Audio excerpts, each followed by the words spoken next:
In this example, we're rolling an 8-sided die. We're going to describe the sample space and then answer some questions about probability. Now, in the first question, it says, what's the sample space? And the sample space is a list of all the possible outcomes you could have. Now, since this is an 8-sided die and the numbers 1 through 8 are on each side of the die, the possible outcomes are just the numbers 1 through 8. So you just list those out here like that.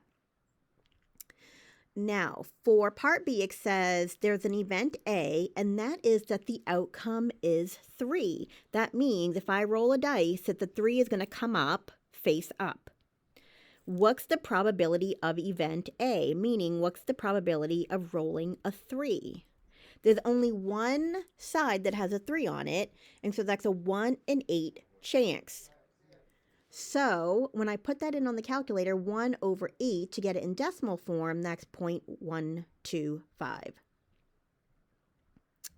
Event B is that the outcome is a prime number. So we're going to find the probability of B, which is the probability of getting a prime number. Now let's look at all the prime numbers we have in our list of possible outcomes. So the prime numbers are 2, 3, 5 and 7. Those are the prime numbers that we have in our sample space.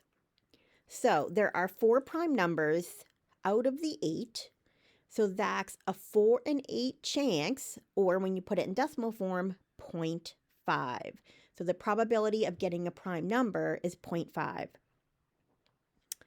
Event C is the complement of A. So the complement is the opposite, or everything that is not A. Now we said A is that the outcome is a 3.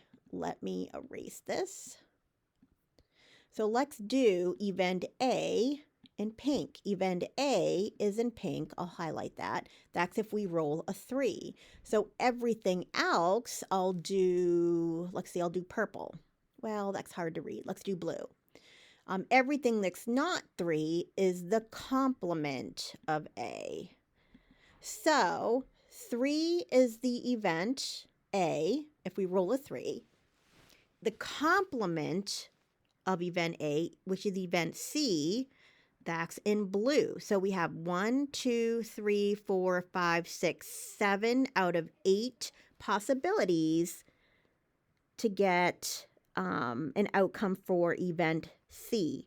So if I do 7 over 8, that's going to give me 0.875. Now, for part E, it says, find the probability of A given B has happened.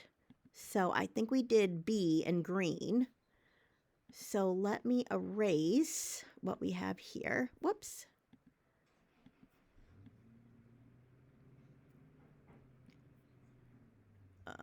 This is not cooperating. Let's see. Here we go. All right. So prime numbers are going to be in green. That's event B. So we said that was 2, 3, 5, and 7. So when we say given B, that means we're assuming that this has happened.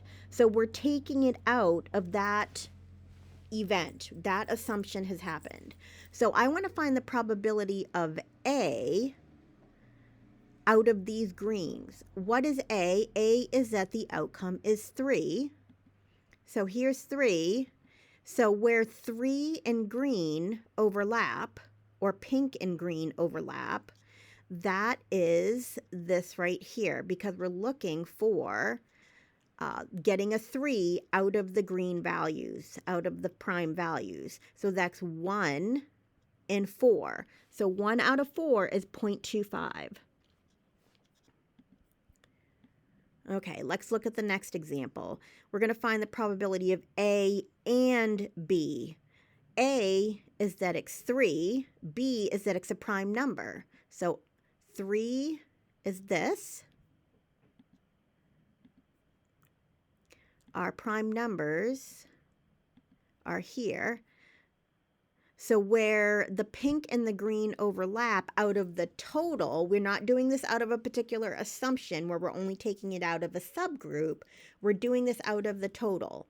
So we have one possibility where they overlap, that's the 3, out of all of them, which is 8. So we're going to do 1 out of 8, and that's going to be 0.125. A or B means it could be a 3 or a prime number. So that would be 4 out of 8, which would be 1/2 or 0.5.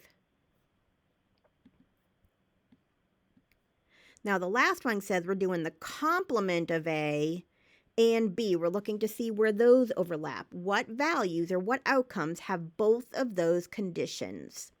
Okay, so the complement of A we said is everything except for 3. Because A is 3, so we're looking for everything except for 3. So here's the complement in blue. Here's the complement of A. Anything in blue is everything except for 3. Now we're also looking for where it overlaps, where it also has the condition B, where B is that it's a prime number. We did prime numbers in green. So prime numbers are 2, 3, 5, and 7. So there are 3 numbers that we shaded both blue and green that has both of those properties, that it's not a 3 and that it's a prime number. It's 2, 5, and 7. So that's 3 out of a possible 8. And when you take 3 divided by 8, you get 0.375.